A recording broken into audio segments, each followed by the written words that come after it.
Wak, ada yang ngatain Wak gila. Tanya puak lagi mereka ke? Ika ke perkataan orang kafir. Mak orang kafir Ika saudara, sedang zaman Rasulullah aja saudara. Yang Nabi ni saudara, utusan terakhir yang dibawa Nabi tu Al-Quran saudara.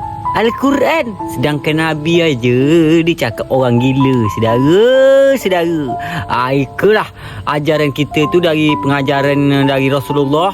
Nanti kita tak usah takut dan tak usah kita apa saudara, itu hal yang biasa. Itu hal yang biasa. Rasulullah aja kena cakap gila saudara, kena cakap gila dia orang-orang.